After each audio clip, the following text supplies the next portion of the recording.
어쩌면 어떤 사람들은 평생 기다려도 오지 않는 기적이 있다는 걸 알면서도 우리는 왜 끝까지 기다릴까? 비 내리는 봄밤, 서울 도심 한복판, 강서구의 한 오래된 빌라. 3층 작은 베란다 창가에 앉은 노희아는 조용히 커피잔을 감싸쥐고 있었다. 창밖으로 보이는 가로등 불빛은 노란 안개 속에서 희미하게 흔들리고 있었고 유리에 맺힌 빗물은 실처럼 길게 흘러내렸다. 마치 그녀의 마음 한구석에 남은 오래된 상처가 서서히 드러나는 듯했다. 밖에서는 차들이 물살을 가르며 지나가고 있었고 지나가는 택시의 헤드라이트가 커튼 틈으로 스며들 때마다 방 안의 어둠이 잠시 흔들렸다. 하지만 그 어떤 도시의 소음도 지금 그녀의 마음을 흔들 수는 없었다. 그녀의 가슴 속을 채운 것은 고요한 밤보다 더 조용한 텅 빈 듯한 외로움이었다. 벌써 8년이었다. 정우성과 결혼한 지도. 정우성, 그녀의 남편이자 가장 든든한 친구이자 누구보다 따뜻한 남자였다. 그는 언제나 그녀의 편이었고 그 어떤 시련 앞에서도 그녀의 손을 놓지 않았다. 희아가 실패로 주저앉을 때면 그는 말없이 등을 쓰다듬어 주었고 눈물을 감출 수 없는 날엔 함께 눈물을 흘려주었다. 하지만 그조차도 어찌할 수 없는 한 가지가 있었다. 그녀가 엄마가 되고 싶다는 간절한 바람. 그 바람은 처음 결혼을 결심했을 때부터 희아의 마음에 자리 잡고 있었고 시간이 지나도 사라지지 않았다. 그들은 트윈의 수많은 방법을 시쳐무었다. 지방의 한방병원을 찾아가 쓴 약을 다려 마시기도 했고 병원에서 권하는 온갖 호르몬 치료도 감내했다.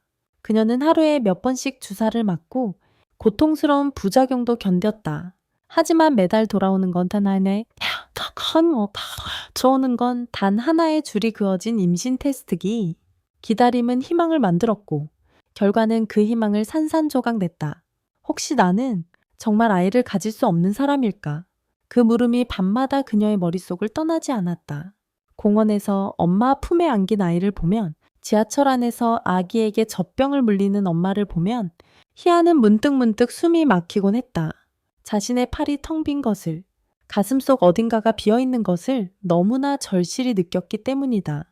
그날 밤 희아는 조용히 침실로 돌아와 침대에 앉았다. 손을 배 위에 얹고 속삭이듯 말했다. 아가야, 지금 네가 있다면 엄마는 어떤 사람일까? 그 순간 방문이 조용히 열렸다. 정우성이 뜨거운 생강차 한 잔을 들고 들어왔다. 조용히 그녀의 곁에 앉아 그녀의 어깨를 감싸 안았다. 희아야, 우리 너무 슬퍼하지 말자. 우리 아직 포기한 것도 아니잖아. 그의 목소리는 낮았지만 부드럽고 단단했다. 그 따뜻한 말 한마디가 희아의 굳어있던 눈가를 적셨다. 하지만 그녀는 알고 있었다. 우성 또한 고통스럽다는 것을. 아무리 밝은 얼굴을 해도 그 눈동자 속엔 감춰진 슬픔이 스며 있었다. 그녀는 한 번쯤 생각해 본 적이 있었다.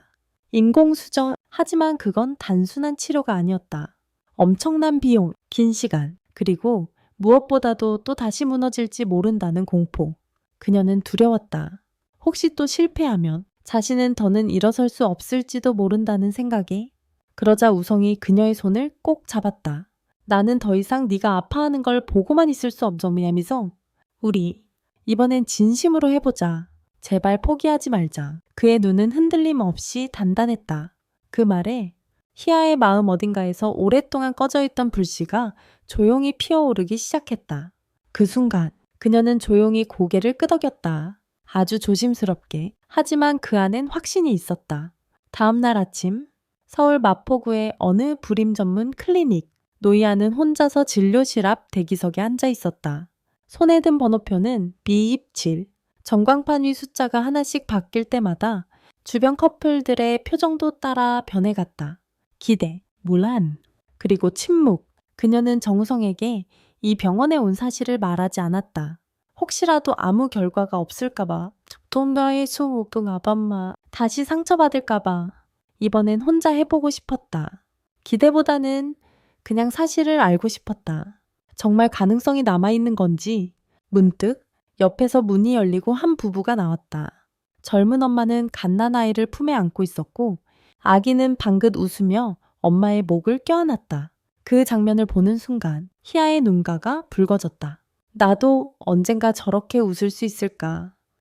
노희아 씨, B17번 들어오세요. 간호사의 목소리에 정신을 차린 그녀는 깊게 숨을 들이쉬고 조심스럽게 진료실로 발을 들여놓았다. 새하얀 벽, 책상 위에 서류들, 컴퓨터 화면의 초음파 사진들, 그 모든 것들이 현실로 다가왔다. 의사는 조용하고 단정한 중년의 여성이었다. 차분히 인사한 후 희아의 병력을 하나씩 살펴보기 시작했다. 많이 힘드셨겠어요. 그래도 포기하지 않고 찾아와 주셔서 감사합니다. 의사의 말에 희아는 고개를 끄덕였다. 가능성이 정말 있을까요? 그녀의 목소리는 작았지만 떨리고 있었다. 의사는 한참을 서류를 넘기다 눈을 마주치며 말했다. 지금 상태라면 인공수정은 시도해 볼 만합니다. 성공 확률은 30% 내외이지만 중요한 건 마음가짐이에요. 트레미버짐. 희망이라고 하기엔 작고 포기라고 하기엔 너무 큰 숫자였다. 의사는 설명을 이어갔다. 하지만 다태아 가능성도 높고 몸이 많이 힘들 수 있습니다. 결정은 신중하게 하셔야 해요. 진료가 끝나고 희아는 병원 밖에 나와 잠시 벤치에 앉았다. 도심은 여전히 분주했지만 그녀의 마음엔 파도가 이는 듯했다. 그날 밤 희아는 거실에 앉아 조심스럽게 종이 한 장을 꺼내 우성 앞에 내밀었다. 검사 결과와 치료 계획서였다. 정우성은 아무 말 없이 종이를 읽었고 잠시 후 고개를 들었다. 생각 다 한 거야. 희아는 숨을 고르고 천천히 대답했다. 이번엔 진짜로 해보고 싶어. 다시 후회하지 않으려면 우성은 한참을 바라보다 미소를 지었다. 그 미소는 말보다 더 깊은 믿음을 담고 있었다. 좋아, 우리 같이 하자. 그 순간 두 사람 사이에 무언가가 다시 살아나는 느낌이었다. 희망이라는 이름의 작은 싹이 긴 겨울을 뚫고 조용히 고개를 들기 시작한 것이었다. 서울 초겨울의 아침 공기엔 서늘함보다 묘한 긴장감이 배어 있었다. 노이아는 코트를 여미며 병원 건물로 들어섰다. 진료 일정, 호르몬 주사, 혈액 검사, 초음파 일정. 그녀의 손에는 빼곡히 적힌 스케줄표가 들려 있었다. 오늘부터예요. 간호사의 말에 희아는 조용히 고개를 끄덕였다. 그날부터 그녀의 하루는 12시간 간격으로 맞는 주사로 시작되었다. 주사액이 몸속에 들어올 때마다 묘한 통증과 열기가 퍼졌고 시간이 지날수록 몸은 무거워지고 감정은 흔들렸다. 감정의 롤러코스터 되던 것이 토포지점에 그건 책에서 읽을 땐 그냥 단어였지만 희에겐 실제 삶이 되었다. 작은 일에도 눈물이 났고 때론 아무 이유 없이 우울함에 잠겼다. 하지만 매일 아침 정우성은 그녀 옆에서 주사기를 준비하고 말했다. 오늘도 잘 버텨줘서 고마워. 조금만 더 힘내자. 그의 그런 말 한마디가 그녀에겐 버틸 수 있는 이유였다. 하지만 그녀는 알았다. 우성도 힘들다는 걸. 가끔 부엌에서 조용히 한숨을 쉬는 그의 뒷모습을 볼 때면 가슴이 아팠다. 그리고 마침내 결정적인 날이 찾아왔다. 메아이식 작은 희망의 씨앗을 그녀의 몸에 심는 날이었다. 진료실 안은 정적이 흘렀다. 하얀 침대 위. 눈을 감은 채 손을 꼭 모은 희야. 그녀 옆에서 우성은 손을 꼭 잡고 속삭였다. 우리 아가들 잘 안착해서 꼭 엄마 품에 와주길. 짧지만 긴 시간 끝에 시술은 끝났다. 이제 남은 건 기다림뿐이었다. 긴장과 설렘 그리고 불안이 뒤섞인 열흘의 시간. 그 열흘 동안 희아는 말을 아꼈다. 몸을 최대한 조심했고 음악을 듣거나 명상을 하며 마음을 달랬다. 정우성은 매일같이 따뜻한 미역국과 생선구이를 차려주며 말했다. 내 몸도 중요하지만 아기들이 오고 싶은 마음이 생기도록 잘 먹어야 해. 열흘 뒤 검사 결과를 받는 날 아침 병원 복도는 조용했지만 희아의 심장은 너무 크게 뛰고 있었다. 노희아 씨, 검사 결과 나왔습니다. 안으로 들어오세요. 의사의 목소리가 들렸고 두 사람은 손을 꼭 맞잡고 진료실로 들어갔다. 의사는 조용히 미소를 지으며 말했다. 축하드립니다. 착상이 잘 되었습니다. 현재 임신 4주입니다. 순간 시간이 멈춘 듯 했다. 희아는 믿을 수 없다는 듯 의사를 바라보다. 이내 눈물이 왈칵 쏟아졌다. 그녀는 두 손으로 얼굴을 감싸며 흐느꼈다. 정우성도 울고 있었다. 하지만 이번엔 슬픔이 아닌 기쁨과 감격의 눈물이었다. 드디어 우리가 부모가 되는 거야. 희아는 고개를 끄덕이며 그의 품에 안겼다. 8년의 기다림, 수많은 상처, 수많은 밤, 모든 것이 그 순간을 위해 존재했던 듯했다. 하지만 기쁨은 오래가지 않았다. 며칠 뒤, 병원을 다시 찾은 두 사람은 의사의 말을 듣고 멍해졌다. 현재 확인된 태아의 수는 6입니다. 다타 임신입니다. 진료실 안은 정막에 휩싸였다. 희아는 숨을 삼켰다. 6이요. 의사는 신중한 어조로 말했다. 이건 매우 드문 경우이며 어머니와 태아 모두에게 위험할 수 있습니다. 상황에 따라선 감수해야 할 선택도 고려하셔야 합니다. 선택. 그 말은 곧 감수가 아닌 감소를 의미했다. 생명을 선택해야 하는 가장 잔혹한 말. 희아는 눈을 감았다. 눈물은 이미 흘러내리고 있었다. 아니요, 전 절대 포기하지 않을 거예요. 6아이 모두 제 아이입니다. 어떤 위험이 있더라도 지킬 거예요. 정우성은 그런 그녀의 손을 잡으며 말했다. 그래, 우리 함께 끝까지 해보자. 그날 밤 서울의 하늘은 유난히 별이 많았다. 그리고 희아의 마음속엔 다시 한번 작지만 분명한 결심이 자리 잡았다. 나는 6생명을 지켜낼 것이다. 임신 6주. 노예아는 그 어느 때보다 조심스럽게 숨을 쉬고 있었다. 마치 조금이라도 강하게 들이마시면 뱃속 6생명이 놀랄까봐. 임신 초기였지만 그녀의 몸은 이미 급격하게 변하고 있었다. 하루 종일 이어지는 입덧, 미식거림, 가슴 압박감, 그리고 알 수 없는 열감.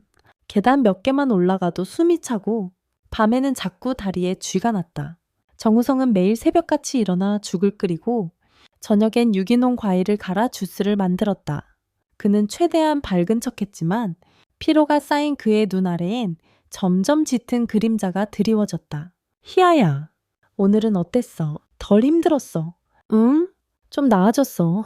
희아는 항상 그렇게 대답했지만 사실은 하루하루가 버티는 일이었다. 그러던 어느 날 밤, 그 일은 일어났다. 희아는 한밤중 갑자기 복통에 눈을 떴다.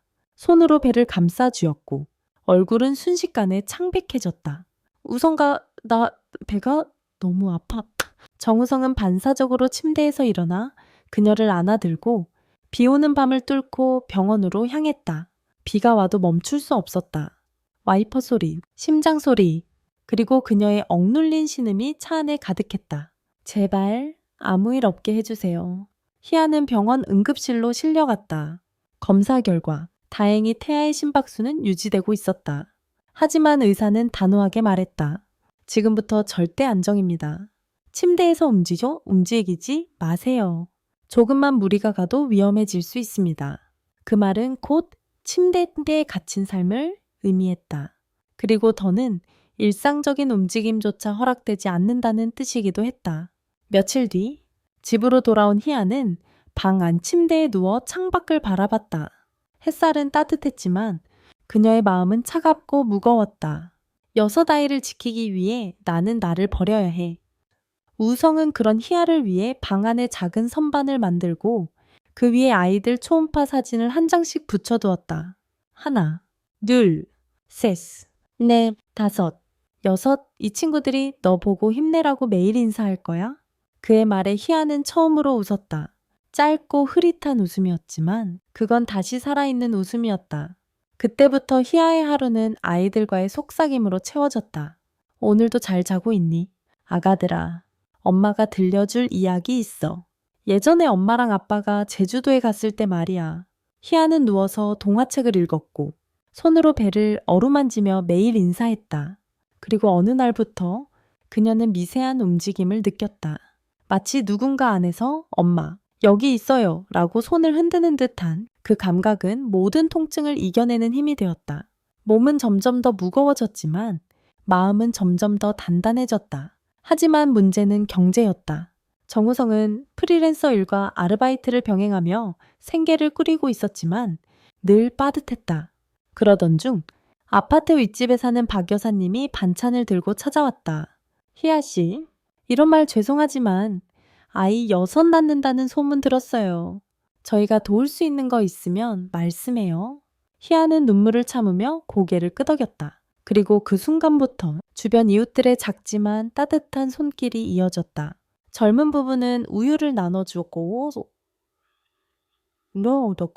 대학생 세입자는 심부름을 자청했다. 동네 교회에선 기저귀와 분유를 후원해주겠다고 연락이 왔다. 세상이 아직 살만하네요. 우성은 말했고, 희아는 작게 대답했다. 우리가 아직 포기하지 않았으니까요. 그 겨울 창밖은 눈이 내렸고 희아의 배는 예정보다 2달이나 빨리 단단하게 불러 있었다. 의사는 말했다. 36주만 가도 기적입니다. 하지만 모든 준비는 좀더 뻔하셔야 챕니다. 희아는 알았다. 이 싸움은 끝이 아니라 시작이라는 것을. 그러나 그녀는 흔들리지 않았다. 몸은 약해졌지만 마음은 더는 쓰러지지 않았다. 나는 이 아이들과 반드시 봄을 맞을 것이다. 임신 28주. 의사의 말대로라면 아직도 최소 4주는 더 있어야 했다. 하지만 몸은 더 이상 기다릴 수 없다는 듯 갑작스러운 신호를 보내기 시작했다. 그날 밤 서울엔 찬비가 내리고 있었다. 노이아는 잠에서 깨어나자마자 본능적으로 뭔가 이상하다는 걸 느꼈다. 배가 딱딱하게 굳었고 찢어지는 듯한 통증이 허리부터 허벅지까지 밀려왔다. 우성가, 나 이상해. 정우성은 그녀의 창백한 얼굴을 보자마자 단번에 알 수 있었다. 그는 말없이 그녀를 안아들고 비바람을 뚫고 다시 병원으로 달렸다. 서울대병원 응급분만센터. 새벽 3시 22분. 다타의 조기 진통입니다. 바로 수술 준비하세요. 의사와 간호사들이 바쁘게 움직이며 긴급 상황을 알렸다. 희아는 들것에 실려 수술실로 이동되었고 그녀의 손을 붙잡은 정우성은 끝까지 함께였다. 희아야, 아무 일도 없을 거야. 우리 아이들 다 잘 나올 거야. 하지만 희아는 알 수 있었다. 이 싸움은 단순한 분만이 아니었다. 이건 생명을 지켜내는 것이었고 동시에 놓아줘야 할지도 모르는 순간이었다. 수술실 안, 희아는 마취로 인해 감각을 잃어 가면서도 머릿속은 또렷하게 아이들을 떠올렸다. 하나야, 둘아, 셋아, 넷, 다섯, 여섯. 제발 사라져. 엄마가 여기 있어. 너기야, 든기스. 포기하지 마. 의사들의 목소리, 기계음, 분주한 움직임이 귀를 때렸다. 그리고 마침내 첫 번째 아기의 울음소리가 울렸다. 첫째 나왔습니다. 체중 926만, 호흡 약함, 인큐베이터 이동, 뒤따라 두 번째, 세 번째, 네 번째, 다섯 번째, 그리고 마지막 여섯 번째 아기까지 연이어 태어난 아이들은 모두 초미수가였다. 작고 여리고 울음소리조차 희미했다. 하지만 그 소리들은 희에게 세상에서 가장 아름다운 교향곡 같았다. 그리고 며칠 후 병실에서 눈을 뜬 희아는 숨을 멈췄다. 그녀의 곁에 앉아있던 의사는 침묵 끝에 말했다. 이희아 씨, 죄송합니다. 막내 아이는 출산 직후 상태가 급격히 나빠졌고 결국 그 한마디에 세상이 무너졌다. 그녀는 말없이 고개를 숙였고 뜨거운 눈물이 흘러내렸다. 8년을 기다려 만난 생명. 그중 하나는 너무 일찍 날아가 버렸다. 그 아이의 이름조차 정하기도 전이었다. 며칠 뒤 희아는 휠체어에 몸을 실은 채 신생아 집중 치료실 NICU로 향했다. 그곳엔 인큐베이터 5개가 줄지어 있었고 그 안엔 그녀의 5 아이들이 있었다. 작고 투명한 피부, 가느다란 호흡기, 끊임없이 울리는 기계음. 그녀는 손을 유리벽에 댄 채 말했다. 미안해, 엄마가 더 지켜주지 못해서. 하지만 너희는 꼭 사라져야 돼? 이제 남은 5 엄마가 지켜줄게. 그녀의 눈은 붉게 충혈되어 있었지만 그 안엔 어떤 절망도 없었다. 오히려 전보다 더 강한 결심이 자리하고 있었다. 다음 날 간호사가 다가와 물었다. 산모님, 아이들에게 이름 지으셨나요? 희아는 고개를 천천히 끄덕였다. 지었어요? 우리 첫째는 하늘, 둘째는 바다, 셋째는 별, 넷째는 솔, 5째는 빛이에요. 간호사는 미소 지으며 고개를 끄덕였다. 그리고 6째는요. 희아는 눈을 감고 말없이 창밖 하늘을 바라보았다. 이름 없는 그 아이. 하지만 그녀의 가슴 속엔 이미 평생 지워지지 않을 이름으로 남아 있었다. 그 아이는 바람이에요. 조용히 지나갔지만 언제나 곁에 있는 존재. 그리고 다시는 잊지 않을 이름. 그 밤 병실 창가에 앉은 희아는 다시 배 위에 손을 얹었다. 비록 아이들은 이제 배 밖에서 숨쉬고 있었지만 그녀의 마음엔 여전히 그들을 품고 있었다. 엄마는 절대 포기하지 않아. 끝까지 너희 곁에 있을게. 노희아는 매일 새벽 6시 알람이 울리기도 전에 눈을 떴다. 그녀가 눈을 뜨는 순간은 하루를 시작하는 시간이 아니라 기적이 이어지는지 확인하는 시간이었다. 서울대병원 신생아 집중치료실 니꾸. 유리 너머 인큐베이터 속에서 5아이는 각자의 싸움을 이어가고 있었다. 가장 먼저 태어난 하늘이는 그나마 체중이 나가 회복 속도가 빨랐지만 둘째 바다와 셋째 별이는 호흡기 문제로 산소 포화도가 자주 떨어졌다. 소리는 감염 우려로 항생제를 투여 중이었고 막내 비치는 아직도 젖 한 방울을 삼키지 못할 정도로 작았다. 희아는 매일 그들의 옆에 앉아 있었다. 간호사들이 교대할 때에도 청소 직원이 병실을 오갈 때에도 그녀만은 자리에서 쉽게 일어나지 않았다. 하늘아, 오늘도 잘 자고 있구나. 바다야, 엄마 목소리 들리지? 별이야, 너는 세상에서 가장 빛나는 별이야. 희아는 아이 하나하나에게 이야기를 들려주고 노래를 불러주고 가끔은 자신이 겪은 이야기까지 조용히 속삭이듯 전했다. 그것이 그녀가 할 수 있는 전부였고 동시에 유일한 희망이었다. 하지만 그녀의 몸은 한계를 향해 가고 있었다. 출산 후 겨우 몇 주가 지났을 뿐인데 몸무게는 7kg 빠지었고 밥도 겨우 한 끼 간신히 넘겼다. 한밤중에도 NHU에서 들리는 알람 소리 때문에 제대로 잠든 적이 없었다. 몸은 망가졌고 정신은 그보다 먼저 무너질 위기였다. 그러던 어느 날 NHU에서 돌아온 희아는 병실 침대에 누운 채 그대로 잠이 들었다. 잠깐 눈을 감았을 뿐인데 몇 시간이나 흘러 있었다. 눈을 뜬 그녀는 고개를 들어 시계를 보고 경악했다. 아이들, 그녀는 몸을 일으키려 했지만 눈앞이 핑 돌았다. 기절 직전의 어지러움, 식은땀, 손끝이 저려왔다. 무언가가 잘못되었음을 그녀의 몸은 이미 알고 있었다. 문이 열리고 들어온 간호사는 그녀의 상태를 확인하자마자 응급 호출을 눌렀다. 곧이어 의사가 들어왔고 혈압을 재며 조심스럽게 말했다.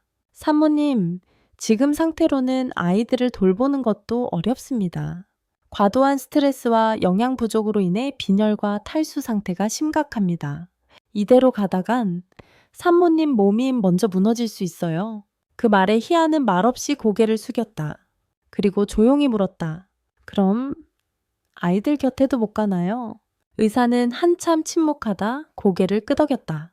최소한 이틀은 병실에서 휴식하셔야 합니다. 아이들 곁에 가고 싶으시면 본인을 먼저 살펴주세요.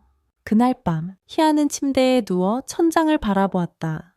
그녀의 손끝이 가만히 이불을 매만지고 있었다. 오른쪽 팔에는 영양수액이 꽂혀 있었고 머릿속은 텅 빈 채로 울렁거렸다. 나는 왜 이렇게 약할까? 아이들 앞에선 강하고 싶었는데 그 순간 병실 문이 조심스럽게 열렸다. 정우성이 도시락을 들고 들어왔다. 아직도 밥 못 먹었지. 미안해. 뭐가 미안해? 병원에서 당신만큼 버틴 사람 없어. 이제 좀 나 자신도 돌보자. 우성은 희아를 부드럽게 감싸 안으며 말했다. 너 쓰러지면 아이들은 누가 지켜? 그 말에 희아는 그제야 작은 목소리로 대답했다. 나부터 살아야겠구나. 다음 날 아침 희아는 미음 한 숟가락을 입에 넣었다. 오랜만에 삼킨 음식은 낯설었지만 그녀는 끝까지 씹었다. 그날 오후엔 손에 꽂힌 링거줄을 조심스럽게 옆으로 밀며 침대 머리맡에 앉았다. 그리고 노트를 꺼내 5아이에게 편지를 쓰기 시작했다. 하늘아, 너는 엄마의 첫 기적이야. 바다야, 너는 엄마의 가장 깊은 사랑이고 별아, 네가 웃는 날을 기다릴게. 솔라, 그 작은 몸으로 이만큼 잘 버텨줘서 고마워. 미자, 세상을 밝힐 너의 존재는 이미 찬란해. 그리고 바람아, 비록 네가 우리 곁을 떠났지만 늘 우리와 함께야. 그녀는 펜을 내려놓으며 속삭였다. 이제 엄마가 다시 싸워볼게. 그날 밤 니꾸 창밖엔 작은 눈발이 흩날리고 있었다. 희아는 아직 병실에 있었지만 마음만은 이미 아이들 곁으로 가 있었다. 그녀는 알았다. 지금 이 어둠은 끝이 아니라 새벽으로 가는 길임을. 서울에도 봄이 오고 있었다. 병원 앞 벚꽃나무에는 연분홍 꽃망울이 몽글몽글 피어오르고 있었다. 노이아는 아이들 이름을 한 명씩 부르며 NECU 창밖을 바라보았다. 하늘아, 이제 조금만 더 있으면 엄마 품에 올 수 있어. 바다야? 내 작은 손으로 꼭 잡아줬던 그날 아직도 생생해. 별이야. 오늘은 얼굴이 더 환해졌더라. 솔라, 눈빛이 너무 깊어져버렸어. 아빠 닮았나 봐. 미자, 네가 웃는 모습은 진짜 이름처럼 모든 걸 밝혀줘. 아이들은 인큐베이터 밖으로 나올 준비를 하나둘씩 마치고 있었다. 가장 먼저 하늘이가 체중 2kg을 넘기며 퇴원을 허락받았고 나머지 아이들도 차례차례 아주 조심스럽게 바깥 세상으로 나올 수 있었다. 의사는 말했다. 기적입니다. 5 아이가 모두 생존하고 회복 상태도 안정적입니다. 산모님이 끝까지 포기하지 않으신 덕분이에요. 희아는 말없이 고개를 숙였다. 눈물은 고였지만 이번에는 아프지 않았다. 그건 긴 싸움이 끝났다는 안도감, 그리고 이 모든 여정 속에 남겨진 한 아이를 향한 깊은 그리움 때문이었다. 며칠 후 병원 출입문 앞에 작은 상자가 조용히 내려졌다. 정우성과 희아는 그 앞에서 잠시 멈춰섰다. 그곳엔 바람이라 이름 붙인 6째 아이의 유골함이 있었다. 하얀 꽃 한 송이와 손편지 한 장이 그 위에 올려져 있었다. 희아가 조용히 편지를 읽어 내려갔다. 사랑하는 우리 바람아, 엄마는 너를 오래 품진 못했지만 너는 이미 우리 가족의 일부였어. 너를 처음 느꼈던 그날, 엄마의 심장은 네 작은 움직임에 반응했단다. 하늘 아래 그 어떤 바람보다 따뜻했던 너. 우리 가족은 앞으로도 늘 내 이름을 부를 거야. 언제 어디서든 너는 우리의 바람이니까. 사랑해. 아주 많이. 그녀는 유골함을 가슴에 꼭 안았다. 그 순간 마치 봄바람이 스쳤다. 희아는 믿었다. 그건 분명 바람이 인사하는 것이었다. 집으로 돌아가는 길, 정우성은 조수석에서 조용히 아이들이 담긴 유아용 카시트를 한 번씩 확인했다. 하늘이, 바다, 별이, 소리, 그리고 빛이 5 생명이 서로 손을 맞잡듯 옹기종기 잠들어 있었다. 여보, 드디어 우리 집으로 간다. 희아는 고개를 끄덕였다. 집, 그 단어는 단순한 공간을 의미하지 않았다. 그건 이제 다시 시작할 수 있는 용기였고 바람까지 함께 존재하는 하나의 삶이었다. 귀가 첫날 밤, 정우성은 조용히 다락방을 정리했다. 그곳엔 희아가 임신 내내 읽었던 육아책들, 그리고 바람이를 위해 산 작지만 예쁜 담요가 놓여 있었다. 그는 그 담요를 정성껏 개어 아이들 옆에 놓았다. 희아가 그걸 보고 말했다. 그 담요, 바람이한테 줄 거지? 응? 그리고 아이들 모두한테도. 5명이 함께 감싸 안으면 바람이도 그 안에 있으니까. 그날 밤 거실 한편에 5 아이가 모여 자고 있었고 그들의 발치엔 작은 담요 한 장이 놓여 있었다. 따뜻한 노란색. 마치 그 이름처럼 조용히 다가왔다가 조용히 남아있는 바람처럼. 며칠 후 희아는 5 아이를 안고 공원에 갔다. 그곳엔 봄꽃이 만발했고 유모차 옆으로 지나가는 아이들의 웃음소리가 울려 퍼져졌다. 그녀는 속삭였다. 바람아, 잘 듣고 있지? 너의 형제들이 이렇게 잘 자라고 있어. 그리고 엄마도 괜찮아? 이제는 정말 괜찮아. 그 순간 나뭇가지가 흔들리고 바람 한 줄기가 부드럽게 그녀의 뺨을 스쳐 지나갔다. 희아는 미소 지었다. 그건 분명히 바람이 웃고 간다는 신호였다.